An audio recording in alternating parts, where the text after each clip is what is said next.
All right, everybody, welcome back to the newest edition of the Swing Society podcast. So, right here on camera with me because, frankly, we are in Tokyo and it is tough to get a setup here. I'm being joined once again by Max Cooper, who's been out on tour with me now for roughly 3.5 weeks. We've been going hard, Way too long. way Way too too long. long. Yeah, it's been a long tour, but it's been a fun tour. We just finished up our last school today here in Tokyo. We fly back to the States tomorrow. I know this podcast is going to get out a day late, but I kind of wanted to put this one out here as we finish this tour, right? We've done some stuff in Australia. We did some stuff in Manila. Now we're in Tokyo. Um, if you're some of the people who've been following along, we were in Cebu last time. So since we've been there, we've gone to Manila. Spent a few days there. We went to Seoul, did a school there, and then we showed up here in Tokyo and did our event today. We spent a couple nights here, and then head back tomorrow. So we just got back from dinner. hmm Now, I think general rule of thumb when we go out on these long tours, I like to wrap it up by rewarding Mr. Cooper with a nice dinner, hmm and we just went to a Japanese steakhouse. How would you rate it, Mr. Cooper? I'm so ruined when I go back home. Tonight we had Wagyu steak, which was just incredible. And then last night we had sushi, and sushi is probably one of my favorite foods of all time. And obviously, being in Japan, you have to go try the sushi here. So, needless to say, when I go back home, I know it's just going to taste nothing like how it was here. And yeah, it was just so good. So you're basically saying the all-you-can-eat sushi buffet near your house is never going to be It, quite to the same standard that you thought it was before you Ye- came here. Yeah, I don't think it's not gonna match up to that level anymore. It's an unfortunate thing we have to put in the grave, but I just will have to travel to Japan every time I want to come get sushi now. It we so you've been to two new places now. Um, Three. three. Well, yep, Cebu. Um, but since the last podcast, you got two more. You Yes. for the first time, you've been to Seoul. Mm-hmm. You have now been to Tokyo as well. Yes. So, what? I'm not going to ask you to say your favorite because they're both awesome, but something tells me it was here. Yeah. What would you when you're comparing and contrasting the two cities? Um, Food scene. Mm-hmm. We went out, we did Korean barbecue, we did all that stuff, and then we did, stuff that you eat here in Japan when you only have a 2 days time. What was your favorite part? Probably out of those two cities. Yeah. Ooh. Um, I don't know. The Korean baseball game was really fun. That That's was not the food scene. Oh, What was your not the favorite food. food? Oh, The food. food. Food. I mean, it's got to be here. I'm sorry. It's just the sushi. I love sushi, so we're just gonna go with the sushi again. Sushi over the steakhouse. hmm Wow. So I went to a not that expensive, basically like 100 something buck sushi dinner, and you're taking that over the fancy steakhouse I that we mean, did today. the steak was good. Don't get me wrong. I'm never You're gonna just a sushi complain guy. about the steak, but the one thing I have been looking forward to and telling everybody about is how I want sushi in Japan because obviously it's as fresh as it gets, and it lived up to the hype I think, and it was so good. Okay. So you get on to the next topic there. hmm I wanted to do baseball here. I know they have the All Star game down the road in the Tokyo Dome, but it's really hard to get tickets to these games unless you go through a tour company or something like that. I tried to buy last minute tickets and they wanted to send it to my house in Las Vegas. And I was like, that's not going to work. Um,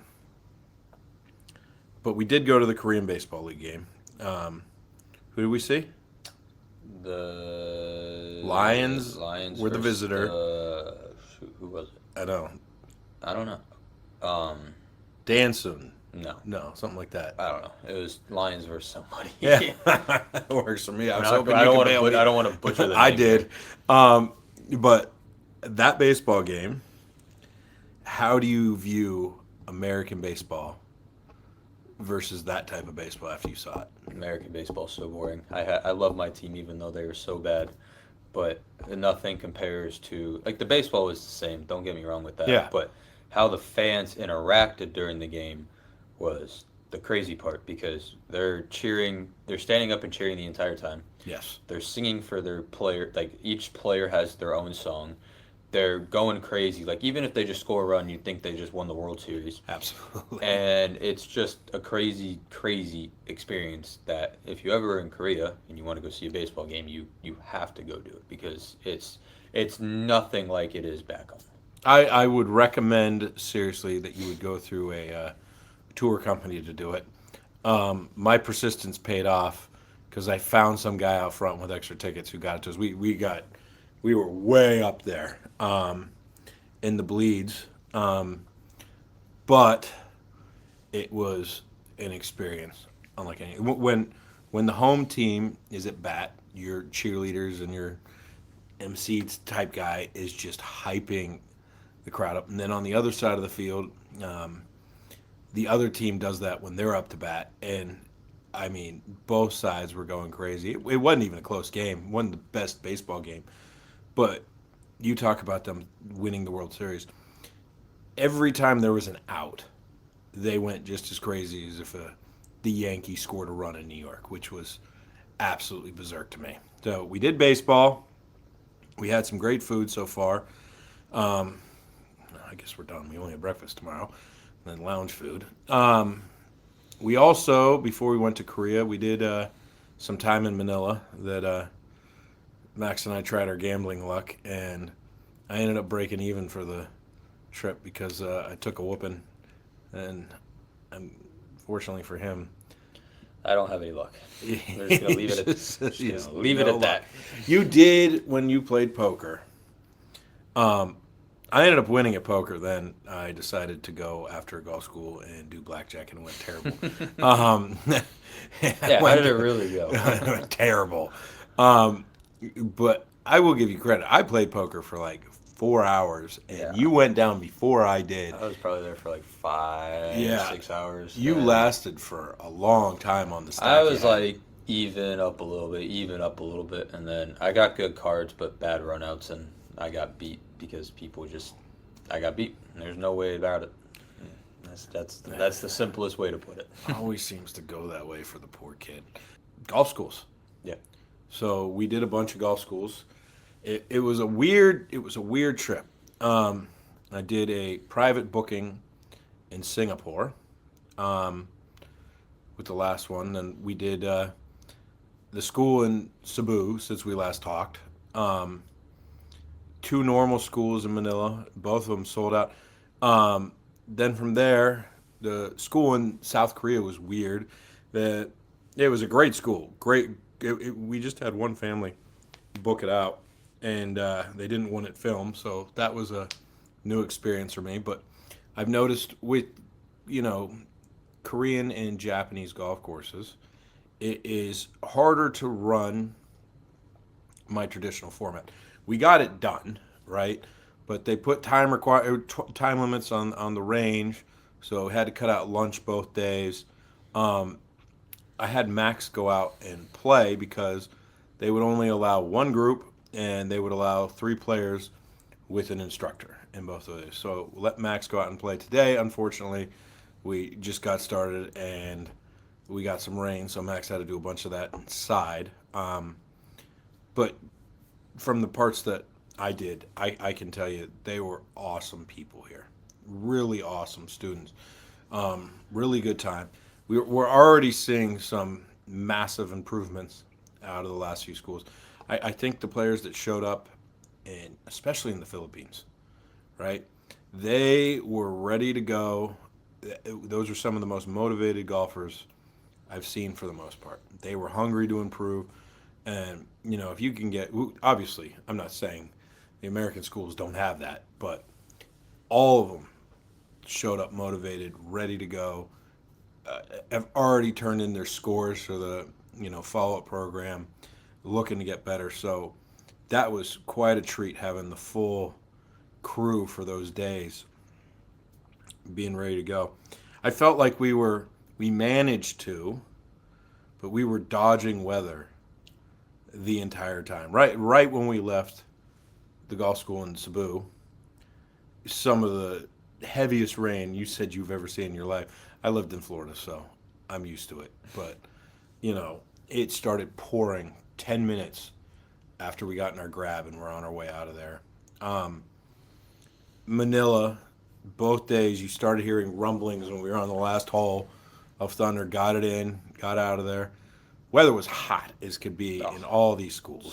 so brutal. No, So no, brutal. no worries about rain in Korea. And then today, the end of the on course got got a little bit rained out. They pulled everyone off the course because of approaching storms, and those are some you didn't the we didn't at the golf course see the heaviest of the rain, but that was It was near us, but it had just went a little south of us. yeah, But we still had to. They still pulled us off the course, and they wouldn't let us go back out. So, just yeah, one of those unfortunate things.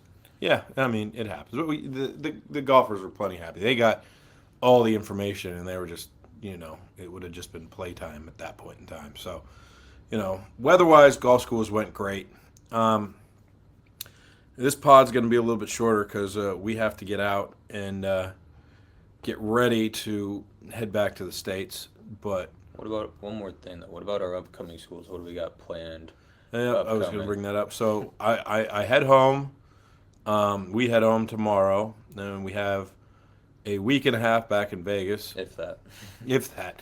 Then we head to Boise and Spokane.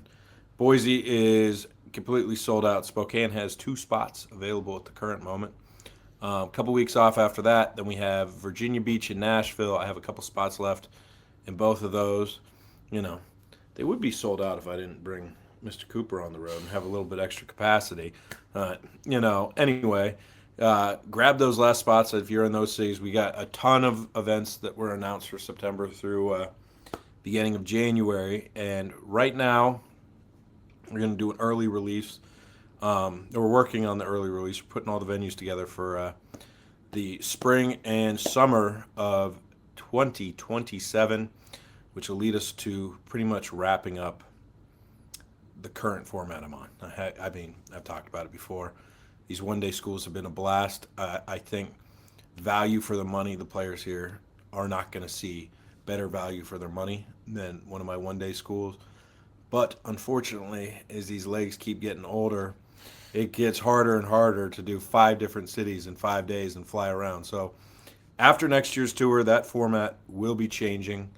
It's been a lot of fun. If you get the chance and you've been thinking about it and you're listening to this, take advantage. Reach out to me. Let's get you booked in one of the nearest schools to you. Most of the past cities that we've done this year, I won't go back to the exact city, but I've been doing a lot of secondary cities near a major one. So most places will have one more chance. But if you see your city on the list from here on out, starting this fall through the end of the tour, which will be early fall next year, don't miss out because that's probably your last chance unless you want to fly to another city to experience one of those golf schools. One more question for you, Mr. Cooper. Let's hear it. Short game. Okay. You taught short game. I did teach short game. I still do. You still do, yes. Now, we saw a lot of different players. Mm-hmm. We talked about contact being the biggest issue the players felt when they did this and struggled with the most, right, that we had to fix. Do you think our friends at Strike Wedge have the magic bullet for fixing Absolutely. short game issues? Absolutely. You put an alignment stick to force path, then put that strike wedge there. There is nothing better. There really you is. can't really fail. It's really hard to fail at that point. 7 months through with this tour format, and that I've partnered with tons of companies before. I'll say the Watson Golf Hangar for club face control is elite as well. But when it comes to short game and it comes to contact, there is nothing that I have ever used that can compare to the strike wedge. So, want to put that note out there before we go. Talking to Shaheen, I think we're going to be talking to him next week, and we should have some changes with the podcast going. But I wanted to take you before we make those changes. I wanted to have on record Mr. Cooper and I traveling around Asia and Australia. It's been a lot of fun, and thank you to everyone who came out and saw us during this tour. And I hope to see you this fall in the U.S.